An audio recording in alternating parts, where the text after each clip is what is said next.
प्यारे बच्चों, आज हम लोग कक्षा 10 विज्ञान में तीसरा अध्याय आनुवंशिकता एवं जैव विकास, इसको आज हम लोग पढ़ेंगे। आनुवंशिकता एवं जैव विकास में आज हम लोग का जो मेन टॉपिक रहेगा वो आनुवंशिकता के विषय में रहेगा। सबसे पहले समझते हैं कि आनुवंशिकता है क्या या इसकी परिभाषा क्या है। तो जो आनुवंशिकता है या इसको हम आनुवंशिकी के नाम से जानते हैं, आनुवंशिकी कहते हैं। आनुवंशिकी को अगर इंग्लिश में बात करें तो इसको जो है जेनेटिक्स कहा जाता है। जेनेटिक्स जो कि एक जो है आनुवंशिक लक्षण है। अब आनुवंशिकी है क्या, इसकी बात करें तो इसको हम लोग लिख सकते हैं, इसकी परिभाषा कि जीव विज्ञान, हम परिभाषा लिखते चल रहे हैं, आप लोग उसको ध्यान से देखेंगे। जीव विज्ञान की वह शाखा, जीव विज्ञान की वह शाखा जिसके अंतर्गत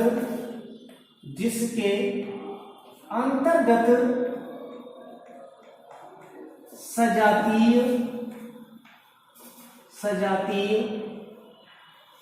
एवं परस्पर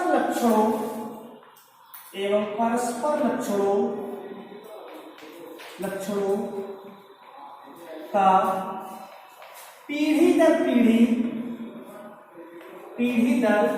पीढ़ी अध्ययन करते हैं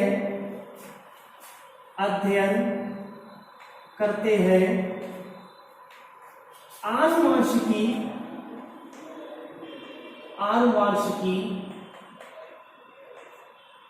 कहलाता है।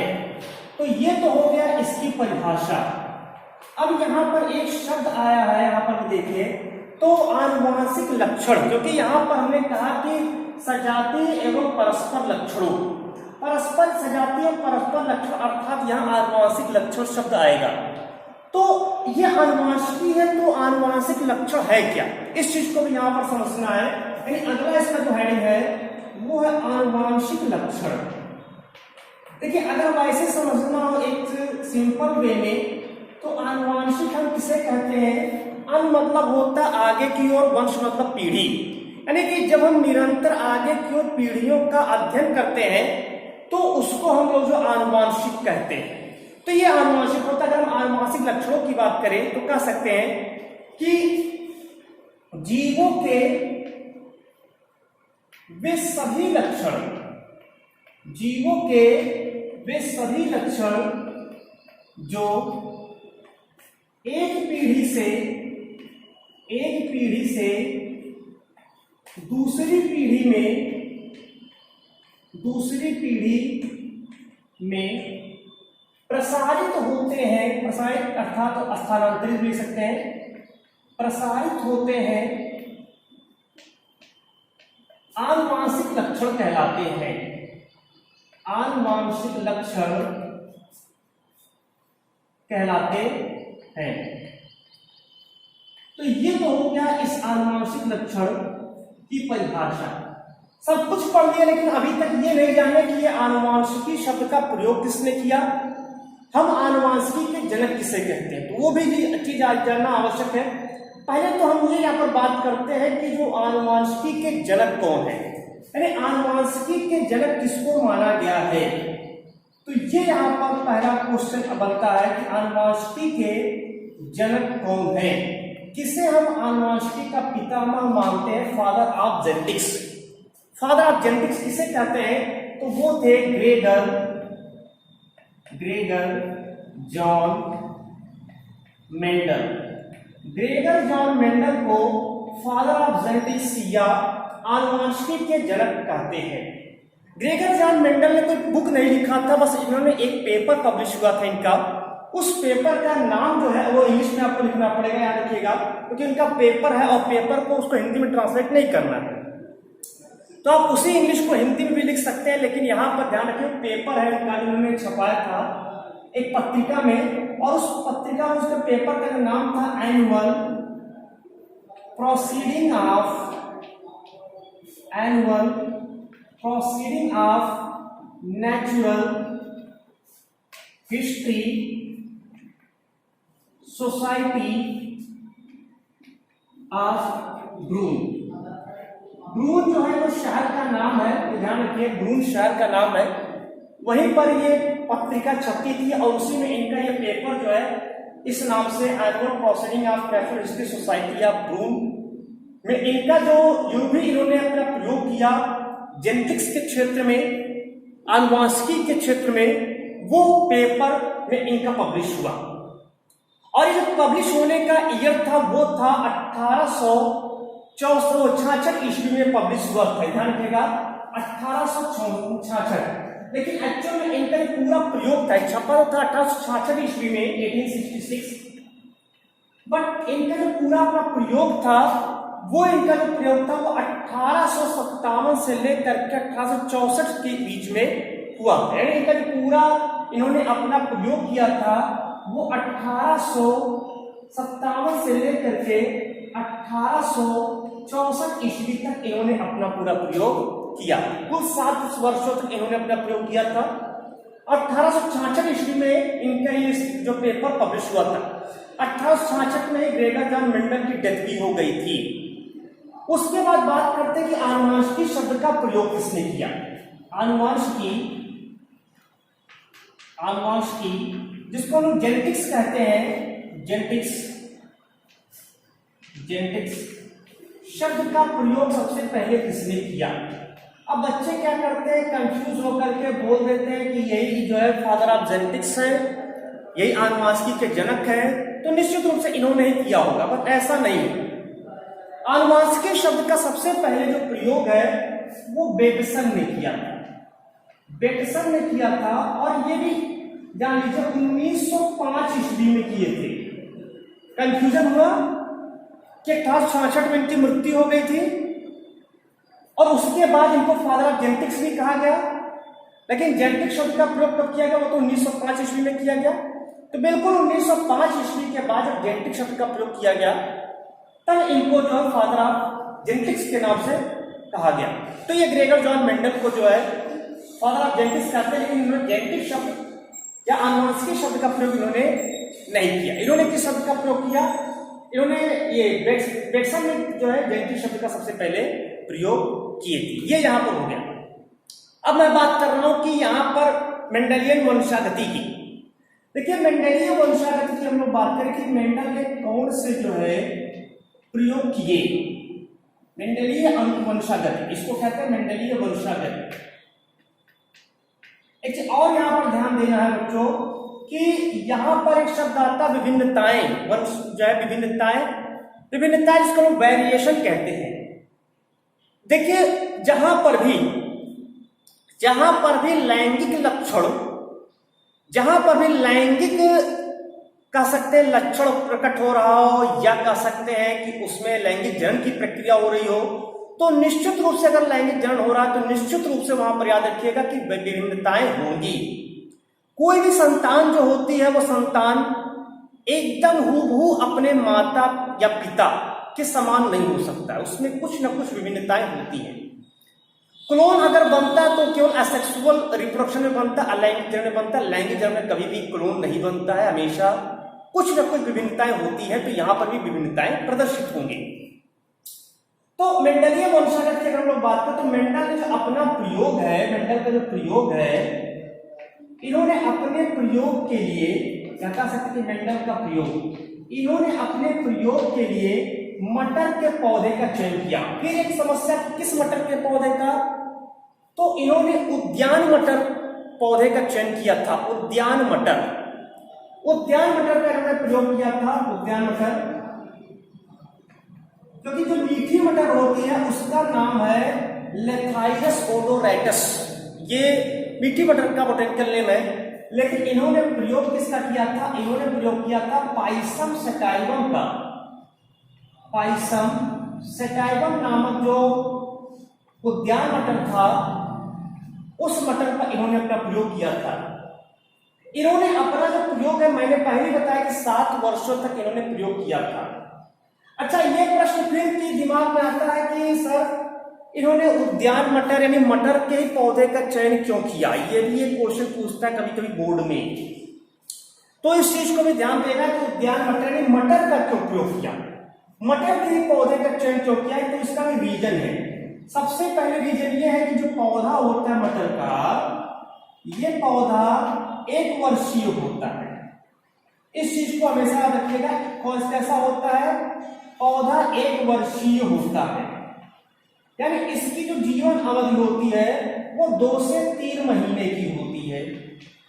इसका जो जीवन चक्र होता है वो 2 से 3 माह का होता है, पहली चीज।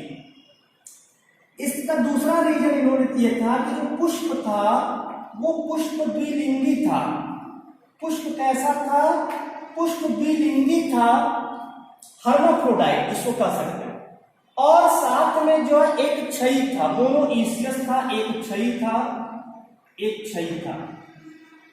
जिसके कारण क्या हो रहा था कि इसमें केवल और केवल स्वपरागण ही होता था। यानी इसमें हम सकते हैं कि पुष्प में इस प्रकार के इसके दल विन्यास होते हैं कि जिसके कारण इसमें जो है केवल और केवल जो है पुष्प में जो है स्वपरागण की क्रिया होती थी, स्वपरागण होता था, पुष्प में स्वपरागण पाया जाता है। ऐसा रीजन क्या है कि क्यों इसमें स्वपरागण होता है? क्योंकि इसका जो दल विन्यास था, दल विन्यास ये इसमें ध्वजित प्रकार का होता है, ध्वजित प्रकार का होता है। ये बहुत डिटेल्स को अब जाएंगे तो पूरा टेक्सोनॉमी पढ़नी पड़ेगी, लेकिन जिसको भी इस बारे में पढ़ना है तो वो जो है इंग्लिश मीडियम में वो वीडियो बना है, आप उसको 11th क्लास के इन्फ्लोरेसेंस जो टॉपिक है फ्लावर ऑफ टेक्सोनॉमी, तो उसमें आप पढ़ सकते हैं इसको, लेकिन बहुत ज्यादा इंपॉर्टेंट उतना नहीं है कि हाई स्कूल के लिए। तो दल विन्यास ध्वजित प्रकार का होता है, इसलिए इसमें केवल स्वपरागण ही पाया जाता है। लेकिन हाँ, इसमें चीज और है, इसमें कृत्रिम परपरागण करा सकते हैं, कृत्रिम परपरागण कराया जा सकता है। तो यही इसकी सबसे खासियत थी कि इसमें कृत्रिम परपरागण कराया जा सकता है। तो ये इसमें जो है यहाँ पर, और साथ में क्या था कि पौधा बहुत छोटा था तो उसको सुगमता पूर्वक जो है इसका अध्ययन कर सकते थे, इसकी देखभाल भी की जा सकती। तो ये इसकी कुछ खासियत थी जिसके कारण उन्होंने मटर के पौधे का चयन किया और इसे मेंडेलिय वंशागति के नाम से जाना गया। अब बात करते हैं कि यहाँ पर जो है जो मेंडल ने मटर के पौधे का चयन किया उसमें कौन कौन से लक्षण यहाँ पर थे। उस लक्षण का एक चार्ट बना लीजिए, बहुत ही इंपॉर्टेंट है, मैं बना रहा हूं उसको साथ में बनाते भी चलिएगा, जिसको हम लोग जो है वंश परंपरागत लक्षण के नाम से भी जानते हैं। तो अब हम लोग समझते हैं, इसके सबसे मुख्य भाग पर आते हैं जो वंश परंपरागत लक्षण है, जिसे हम ये जो 7 प्रकार के होते हैं, इन 7 वंश परंपरागत लक्षणों का एक जो है आरेख बना लेंगे और उसी आरेख के आधार पर फिर पढ़ाई आसान हो जाती है। अगला हेडिंग है वंश परंपरागत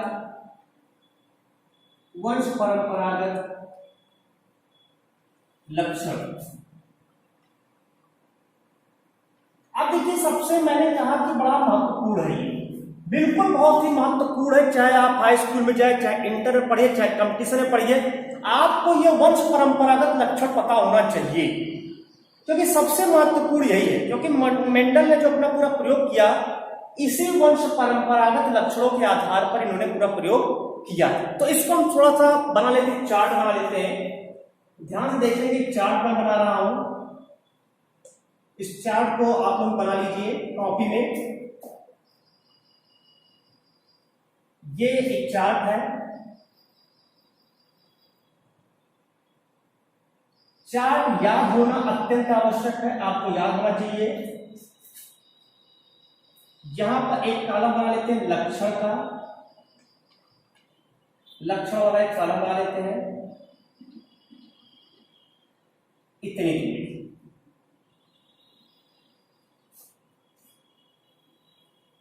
ये हो गया। ये कॉलम में देखेंगे कि यहां पर छोटा सा कॉलम बना है, यहां पर थोड़ा सा बड़ा कॉलम बना है, इसलिए बना है क्योंकि यहां पर अभी हमें बहुत चीजें लिखना है। तो सबसे पहले तो ऊपर की ओर तुलनात्मक दृश्य रूप विभिन्नताएं,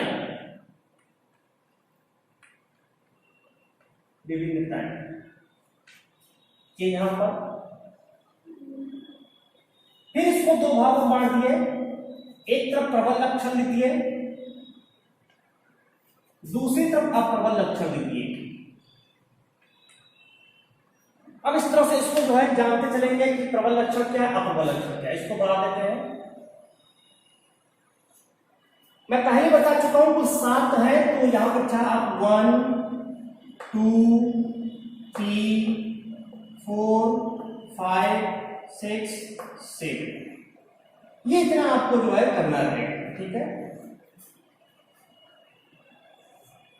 सबसे पहले वंश परंपरागत लक्षण में जो हम लोग लक्षण का चयन करेंगे, इस चीज को ध्यान रखिएगा कि फूलों का रंग कैसा था, इसमें फूलों के रंग में कौन प्रबल है और कौन अप्रबल है। तो पहला है फूलों का रंग। ये ध्यान रखिएगा, ये मटर के पौधे का है। मटर के पौधों में फूलों का रंग में से कौन प्रबल है और कौन अप्रबल है, इस चीज को जानिए। अगर वो बैगनी रंग का पुष्प है तो वो प्रबल लक्षण है, और अगर वो सफेद रंग का है तो वो अप्रबल है, इस चीज को भी याद रखिएगा। तो बैगनी प्रबल और सफेद है तो वो अप्रबल है, सफेद है तो अप्रबल है। तो ये पहला फूलों के रंग की बात करते हैं। अब बात करते हैं फूलों की स्थिति। फूलों की स्थिति, फूलों की स्थिति में अगर हम लोग बात करें तो इसमें जो है, अगर जो फूल है वो कक्षस्थ है, यानी कि कहते हैं अक्षवर्ती है, तो वो प्रबल है। और अगर वो अग्रस्त है तो वह जो अप्रबल है, यानी कि यहां पर जैसे अक्षवर्ती, अक्षवर्ती तो ये हो गया प्रबल, और अगर वो अग्रस्त है तो ये हो गया अप्रबल। यहां पर बच्चों के दिमाग में आ रहा होगा कि सर इसको पहचाने कैसे, तो बहुत ज्यादा इसमें याद करना, अभी केवल इतना इसको याद रखना है, 7 को जो है याद रखना है यहां पर। तीसरा है तने की लंबाई। तने की लंबाई जो लक्षण है, इसके आधार पर अगर हम बात करें तो अगर तना लंबा है तो वो जो है प्रबल होगा, और अगर तना बौना है, बौनी प्रजाति है, तो वो जो है निश्चित रूप से अप्रबल होगा। फिर आते हैं कच्ची फली का रंग। चौथा कच्ची फली का रंग। कच्ची फली का रंग, यहां पर ध्यान देंगे कि कच्ची फली का जो रंग है वो हरा है तो प्रबल है, और अगर वो पीला है तो वो अप्रबल है। तो हरा है तो प्रबल और पीला है तो वो अप्रबल होगा। ये यहां पर मैं पहले बता दे रहा हूं कि यहां पर वंश परंपरागत लक्षणों की बात करो, और ये निश्चित रूप से पूरा याद होना चाहिए। इसके बाद है यहां पर 5वां जो है पकी हुई फली की आकृति। पकी हुई फली की आकृति, पकी हुई फली की आकृति। देखिए, पकी हुई फली की आकृति की अगर हम बात करें, जो फूली हुई अगर है उसकी फली कैसी है, फूली हुई है, तो वो निश्चित रूप से जो है प्रबल है, और अगर बीज के बीचों बीच में दबा है तो वो निश्चित रूप से अप्रबल है, तो वो अप्रबल लक्षण उसका होगा। इसके बाद हम बात करेंगे यहां पर बीज की आकृति की। छठा यहां पर आता है बीज की आकृति। बीज की आकृति की भी अगर हम लोग बात करें तो बीज की आकृति में अगर वो बीज गोल है तो प्रबल है, अगर वो झुर्रीदार है तो वो जो है अप्रबल है।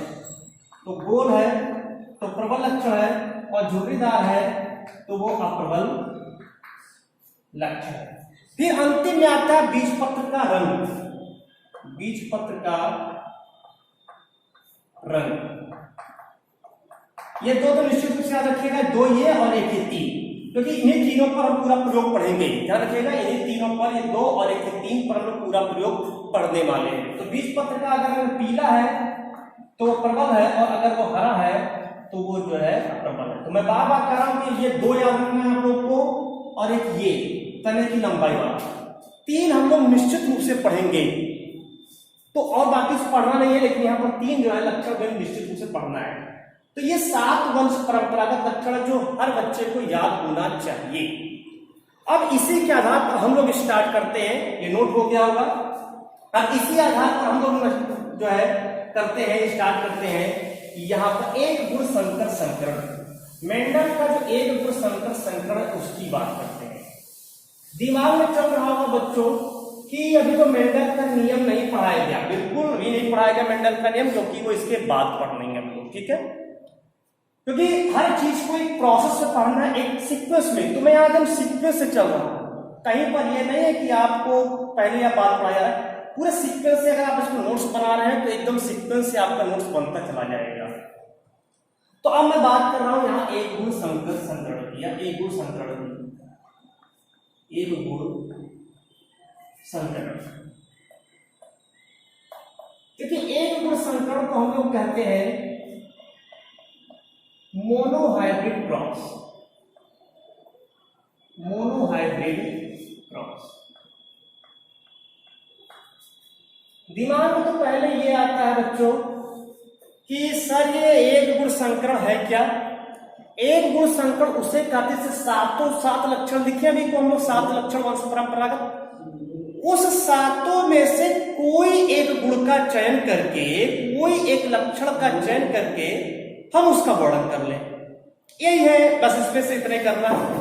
अब सात है, सात में से किसी एक लक्षण का चयन करना है। तो यहां पर उन्होंने जो प्रयोग किया था मेंडल, चूंकि अकॉर्डिंग टू मेंडल हम लोग चल रहे हैं, तो मेंडल के नियम के अनुसार हम लोग पढ़ेंगे। तो इन्होंने तने की लंबाई को मापना देखा था, किसके आधार पर किए थे? तने की लंबाई लक्षण को जो है दिया था। तो अभी को जस्ट पढ़ चुके बेटा कि तने की लंबाई अगर लंबी है तो प्रबल लक्षण है, और अगर बहुनक प्रजाति का है तो वो अप्रबल लक्षण होगा। इन्होंने क्या किया, मेंडल ने अपने इस प्रयोग में एक लंबे तने वाला पौधा ले लिया। कौन सा? एक लंबे तने वाला पौधा, लंबे तने, और एक यहां पर बौने तने वाला ले लिया, बौने तने। लंबे तने का जो इन्होंने क्या लिया कि लंबे तने का जो पौधा था इसका इन्होंने परागकण लिया, परागकण लिया, ठीक है। यहां पर ध्यान देंगे, मैं बना रहा हूं यहां पर। इसका मैं क्या चयन किया? परागकण, यानी कह सकते हैं कि मेल वाला पार्ट इन्होंने चयन किया, मेल नर वाला पार्ट। बौने पौधे का इन्होंने क्या लिया? स्टिग्मा। अब कहोगे ऐसा कैसे लिया? ये भी प्रश्न है। कोई भी प्रश्न दिमाग में जो आएगा मैं वो उस प्रश्न को स्वयं पूछ करके उसका आंसर दे सकता हूं, ठीक है। तो ये चीज ध्यान रखिएगा कि यहां पर इन्होंने क्या किया, एक पुष्प लिया पहले बौने प्रजाति वाला, उस बौने प्रजाति के जितने भी पुंकेसर थे सबको उन्होंने रिमूव कर दिया, सभी पुष्प के पुंकेसर को हटा दिया चिमटी से सहायता से। अब वो केवल क्या हो गया, केवल मादा पुष्प बचा उसमें। अब एक लंबे तने वाले पुष्प के परागकण को चिमटी की सहायता से निकाला और निकाल करके इसके स्टिग्मा पर डाल दिया। ये क्या है? वर्तिका, स्टिग्मा, ठीक है। अब यहां पर क्या हुआ, ये हो गया परागण की प्रक्रिया कंप्लीट हो गई। तो इसको यहां पर लंबे तने को अब प्रदर्शित किया गया कैपिटल टी से और स्मॉल टी से, और यहां पर नाम दे दिया पी। इन्होंने मेंडल ने P1 दिया था, लेकिन आधुनिक वैज्ञानिक को पी कहते हैं। पी मतलब था पैरेंटल, जनक। ये जनक पौधे हैं। जब इसमें इन्होंने क्रॉस कराया, जनक पौधों में जब क्रॉस कराया गया, तो क्रॉस कराने का भी देख लीजिए, एक सीधी लाइन इधर से खींचेंगे और एक लाइन से मिला देंगे। अब ये लक्षण लिखे कैपिटल टी और एक लक्षण लिखे स्मॉल टी, ठीक है। फिर वही चीज यहां पर करेंगे, इसको सीधी लाइन और इसको फिर यहां से ला करके कैपिटल टी स्मॉल टी, ऐसे सीधी लाइन इधर खींच लेंगे, एक लक्षण यहां से मिला देंगे, सेम यहां पर कैपिटल टी स्मॉल टी, और एक लक्षण यहां से और एक यहां से इसको जो है मिला देंगे।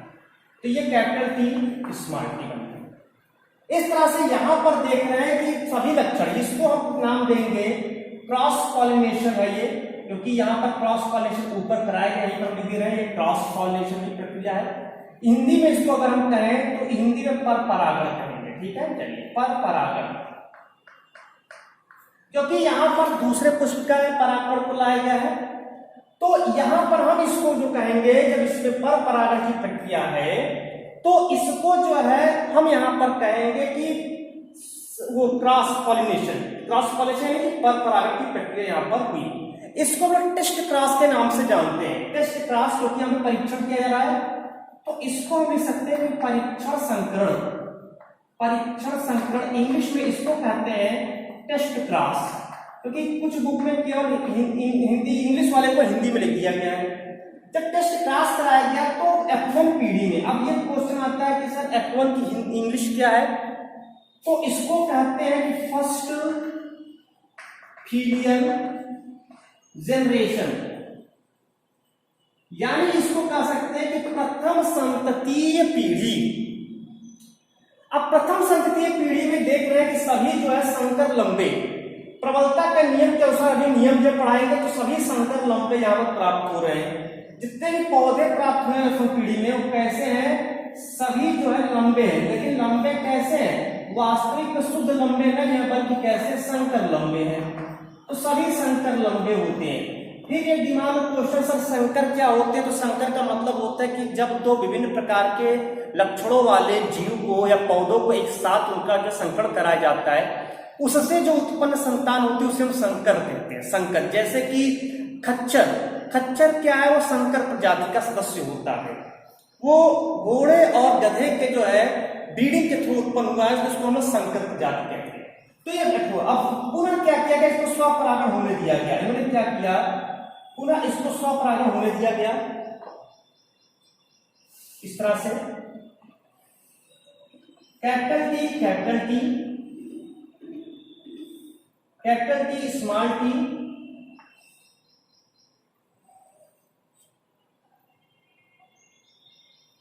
कैपिटल टी स्मॉल टी और स्मॉल टी स्मॉल टी। ये यहां पर हो गया। यहां पर क्या कराया गया, स्वपरागण कराया गया। क्या कराया गया, स्वपरागण कराया गया। ये ध्यान रखिए, इसको सब स्वपरागण होने दिया गया है। इसको हम लोग स्वपरीक्षण कहते हैं या स्वसंकरण कहते हैं, स्वसंकरण के नाम से जानते हैं। इंग्लिश में इसे अगर हम लोग कहें तो इसको कहेंगे सेल्फ क्रॉस, सेल्फ क्रॉस। तो स्वपरागण होने दिया गया और जो लक्षण प्राप्त है उसको लोग नाम दिया F2। F2 को क्या कहते हैं, सेकंड फीलियल जनरेशन कहते हैं, द्वितीय संततीय लक्षण कहते हैं, सेकंड फीलियल जनरेशन। यहां पर जब आप देखेंगे कि एक जो है 25% जो है वो शुद्ध नस्ली है, 50% संकर जो है नस्ली, और यहां पर भी शुद्ध नस्ली है लेकिन ये बौना है। तो यहां पर क्या हुआ कि अगर देखें तो 25% जो है वो शुद्ध नस्ली यानी शुद्ध लंबे पौधे हैं, 50% संकर लंबे पौधे प्राप्त हुए और 25% जो है शुद्ध बौने पौधे प्राप्त हुए। लेकिन अगर लंबाई की दृष्टि देखें, इसका दृश्य रूप लक्षण देखें हम, तो यहाँ पर दृश्य रूप में क्या आ रहा है कि दृश्य रूप लक्षण में दिखाई पड़ने वाले में, तो दिखाई पड़ रहा 3 जो है लंबा है और 1 बौना प्रजाति, 3:1, ये इसका द्वितीय दृश्य रूप लक्षण है। लेकिन अगर इसका जीन रूप लक्षण देखें तो जीन रूप लक्षण में ये आएगा 1:2:1। क्यों, 1 शुद्ध लंबा, 2 संकर लंबे और 1 शुद्ध बौना, तो इसको जीन रूप कहते हैं। ये है मोनोहाइब्रिड क्रॉस, इसे कहते हैं एक गुण संकर संकरण, जिसके F2 जनरेशन का दृश्य रूप लक्षण 3:1 होता है, 3:1 होता है। तो ये यहां पर हो गया पहले एक गुण संकर संकरण। अब बात करते हैं इसी एक गुण संकर संकरण पर आधारित मेंडल की अवधारणा, उसको भी यहां पर पढ़ लेते हैं, इसी पर आधारित है, तो उसको मिटा देते हैं।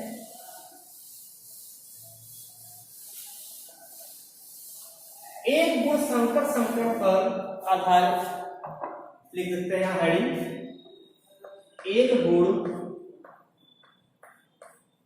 संकर या एक गुण संकरण पर आधारित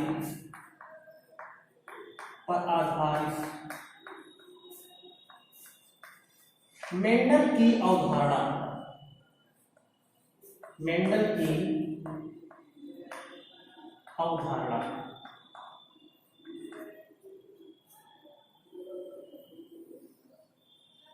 Mendelian concept based on monohybrid cross, ये इसकी इंग्लिश होगी, Mendelian concept based on monohybrid cross.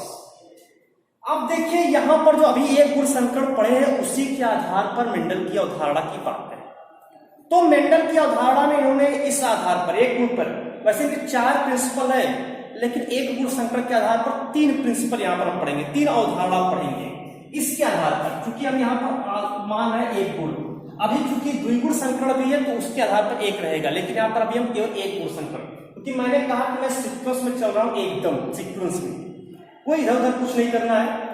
तो पहला इनका इसका था, इसके आधार पर पहला था आनुवांशिकी के कारक, आनुवांशिकी के कारक, आनुवांशिकी के कारक। दूसरा प्रिंसिपल था इनका प्रबलता व अप्रबलता,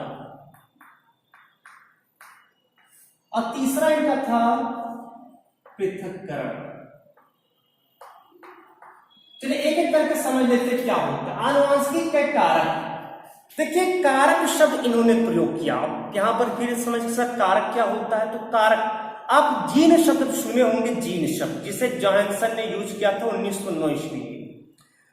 जो जीन था उस जीन को इन्होंने कारक कहा, यानी कि जो आनुवांशिक लक्षण एक पीढ़ी से दूसरी पीढ़ी में जा रहा है, उस आनुवांशिक लक्षण को ले जाने वाला कोई ना कोई कारक होगा, उसी को उन्होंने कहा आनुवांशिकी के कारक है। जैसे आज का हम लोग आधुनिक समय में बात करते कहेंगे जीन, कि जीन आनुवांशिक लक्षणों को एक पीढ़ी से दूसरी पीढ़ी पहुंचाता है, क्योंकि हमें जीन शब्द पता चल गया है, जीन शब्द का यूज कर दिया गया।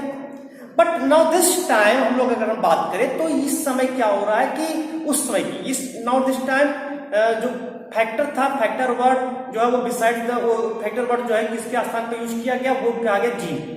लेकिन यहां पर क्या है कि अभी हम लोग बात कर रहे हैं 1900 ईस्वी से पहले, तो वहां पर जीन शब्द का प्रयोग तब हुआ नहीं था, तो उसके लिए कारक शब्द का हमेशा प्रयोग करेंगे। यहां पर मेंडल वाले टॉपिक में आप कभी भी जीन शब्द का प्रयोग नहीं करेंगे। हाँ अपने दिमाग में रखेंगे कि कारक कोई जीन कहा गया, बट जीन लिखेंगे नहीं, कारक लिखेंगे। तो यहां पर भी मैं वही चीज कर रहा हूं।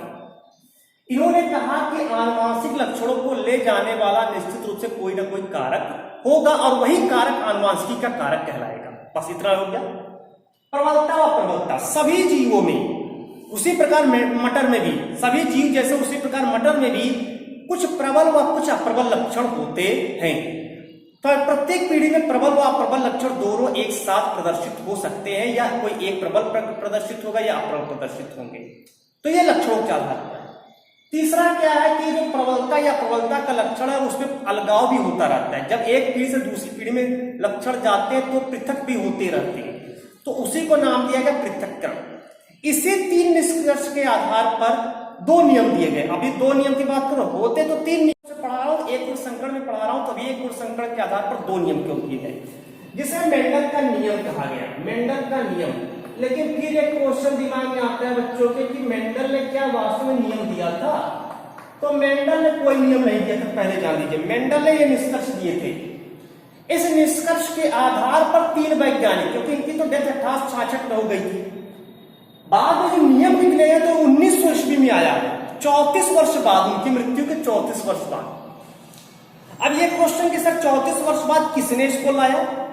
तो तीन वैज्ञानिक थे, उन तीनों वैज्ञानिक का नाम है, इसे हम लोग जो है नव मेंडलवाद के नाम से, मेंडलवाद के पुनर्खोजकर्ता कहते हैं। मेंडलवाद के पुनर्खोजकर्ता, पुनर्खोजकर्ता, इस चीज को भी याद रखना है हमेशा। ये तीन वैज्ञानिक थे, 1900 ईस्वी में इन्होंने मेंडल के प्रिंसिपल को देखा, इन्हें लगा, इन्होंने भी प्रयोग किया, सब कुछ सत्य निकला, और तभी जो है इन्होंने उन्हीं निष्कर्षों पर नियम दिए। तो मेंडलवाद के पुनर्खोजकर्ता में एक वैज्ञानिक थे कार्ल कोरेंस, एक वैज्ञानिक थे कार्ल कोरेंस, स्पेलिंग इनका लिखते हैं कार्ल कोरेंस। दूसरे वैज्ञानिक थे ह्यूगो डिब्रीज, ह्यूगो डिब्रीज, ह्यूगो डिब्रीज। और तीसरे वैज्ञानिक थे एरिक वान शेरमैन, एरिक वान शेरमैन, एरिक वान शेरमैन। ये ध्यान देना कि यहाँ पर जो है टी जो है साइलेंट है, टी साइलेंट है, एल्कोहल शर्माइट। ये तीन वैज्ञानिक जो थे ये मेंडलवाद के पुनर्खोजकर्ता के नाम से जानते। 1900 ईस्वी में इन्होंने इसी के आधार पर दो नियम दिया। पहला जो नियम था, तीन थे नियम, तीन मैं भी दो पढ़ाऊंगा क्योंकि मैं एक ग्रुप पर पढ़ रहा हूं। पहला जो नियम था, अब यह भी बच्चों का सर पहला नियम क्या था, प्रथम नियम इनका क्या था, वो चीज जान ले आज कि बुक में होता क्या है कि सीक्वेंस नहीं देता है। तो प्रथम नियम इनका जो था, बच्चे क्या करते हैं, प्रबलता का नियम को प्रथम नियम मान लेते हैं, ऐसा नहीं है। इनका जो प्रथम नियम था वो पृथक्करण का नियम था, पृथक्करण का नियम था, इस चीज को ध्यान रखिएगा, पृथक्करण का नियम।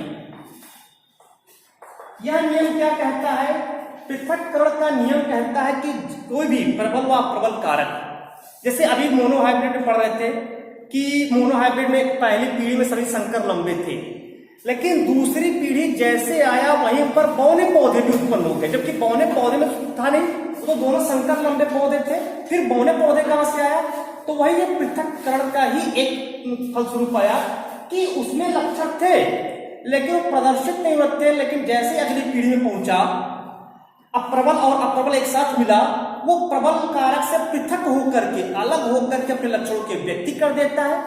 इसे हम पृथक्करण का नियम कहते हैं। यानी कि कोई भी अप्रबल कारक जब किसी अप्रबल कारक से जुड़ता है तो वह प्रबल कारक से अलग होकर अपने लक्षणों की अभिव्यक्ति करता है, जिससे हम पृथक्करण का नियम कहते हैं। इसे एक और नाम से जानते हैं, इसे हम युग्मकों की शुद्धता का नियम भी कहते हैं। इसे हम युग्मकों की शुद्धता का नियम भी कहते हैं। क्यों कहते हैं, क्योंकि देखिए अप्रबल कारक चाहे कितने भी समय तक प्रबल कारक के साथ जुड़ा हो, वो यथावत शुद्ध बना रहेगा, और जैसे उसको कोई अप्रबल कारक मिलेगा वो प्रबल कारक से अलग हो जाएगा और अपने लक्षणों की अभिव्यक्ति कर देगा। तो इसे युग्मकों की शुद्धता का नियम कहते हैं। इसे जो है बिलगत का नियम भी कहते हैं। यानी इसे जो है बिलगत का, क्योंकि बिलग मतलब अलग होना, अलगाव हो रहा है, तो बिलगत का नियम भी इसको कहते हैं। दूसरा जो नियम था, दूसरा नियम था प्रबलता का नियम। प्रबलता का नियम लॉ ऑफ डोमिनेंस, कभी कभी लिखा होगा प्रभाविता का नियम, तो दोनों सही है, ठीक है। प्रबलता का नियम क्या कहता है कि जब कोई प्रबल व अप्रबल कारक, जब कोई प्रबल व अप्रबल कारक एक साथ उपस्थित होते हैं तो प्रबल लक्षणों की अभिव्यक्ति होती है। जैसे यहाँ लंबे तने का भी लक्षण है, बौने तने का भी लक्षण है, लेकिन प्रबल वो प्रदर्शित कौन होगा, वो लंबे तने वाला प्रदर्शित होगा। तो ये यहाँ पे पौधा कैसा होगा, पौधा लंबा होगा, क्योंकि यहाँ पर प्रबल लक्षण ही प्रदर्शित होगा। तो प्रबलता का नियम कहता है कि जब भी कभी भी प्रबल व प्रबल कारक एक साथ उपस्थित होते हैं तो केवल प्रबल लक्षण वाले ही प्रबल लक्षण की अभिव्यक्ति होती है। तो यह है प्रबलता का नियम, दूसरा नियम, इसे प्रबलता का नियम के नाम से जानते हैं। तो ये था पूरा एक गुण संकर संकरण।